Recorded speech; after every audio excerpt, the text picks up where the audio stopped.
Right মনে করার অধিকার নাই। আমি এটা অনেকবার উদাহরণ দিছি। এক লোক পর্দা করে না, আরেক লোক পর্দা করে, কিন্তু পর্দা করে না, দিলের ভিতরে অনুশোচনা আছে। আরেক লোক পর্দা করে, কিন্তু সে মনে করে কি, আরে পর্দা করা না করা এটা তো ব্যক্তি স্বাধীনতা, মানুষ এটা পালন করলে করে।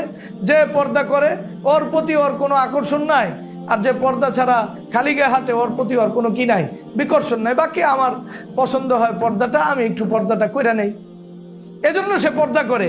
আর অন্যরা যে পর্দাহীনতার সাথে চলে, ওইটা তার কাছে তার রাইট মনে হয়, আল্লাহর কসম সে ইমানদারদের কাতারে থাকতে পারে।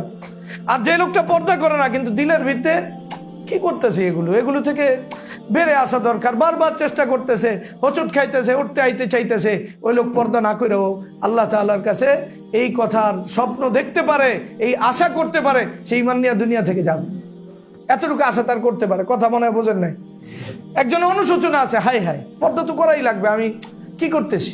আরেকজন না, এটা আমি ওটা বহু আগে ওই মসজিদে আলোচনা করছিলাম, আপনাদের মনে থাকার কথা, যে পৃথিবীর একজন বিখ্যাত ব্যক্তি আছে যারা আপনারা সবাই ছিলেন।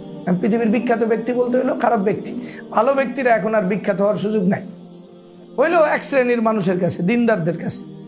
দিনদারদের কাছে দিনের কারণে কেউ বিখ্যাত হইতে পারে, কিন্তু বদ্দিনদার, দিনদার এবং বদ্দিন সবার কাছেই বিখ্যাত।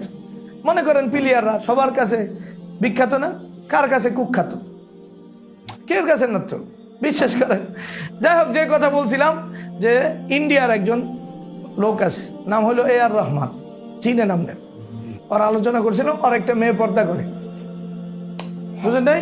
লেখাটা পড়লে আপনি খুশি হয়ে যাবেন, ইস ওর পক্ষে সবাই গাইছে, ওই পর্দা করে, পর্দা আমার স্বাধীনতা, আমি পর্দাকে নিতে পারি। যে পর্দা করবে না তারও স্বাধীনতা, বিশাল বড়, পুরা মুসলিম উম্মা লাইক দিয়ে দিয়ে শেষ করে হালাইছে। বুঝেন না কি দিছে? লাইক দিছে, এর ফলো করছে।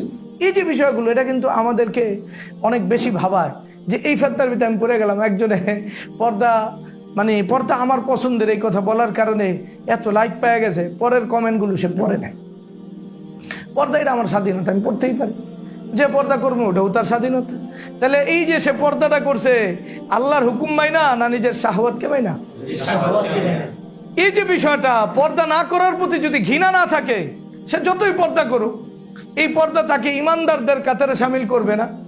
এটা মনে করেন কিছু সময়ের জন্য সে পছন্দ করছে, কিছু সময়ের জন্য, অভিনয়ের জন্য পৃথিবীর বেশ্যারাও পর্দাকে পছন্দ করতে পারে।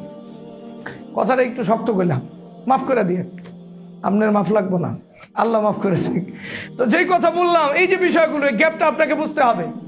এই গ্যাপ আছে, আপনি দাঁড়িয়ে রাখছেন, মাশাআল্লাহ, নামাজ পড়েন, রোজা রাখেন, কিন্তু অন্যায়ের প্রতি আপনার ঘৃণা দিলের ভিতরে যারা বরাবর নাই, বরং যে বাধা দিতে যায় ওর প্রতি আপনার আকর্ষণ না বিকর্ষণ, এটা আপনিই বোঝেন।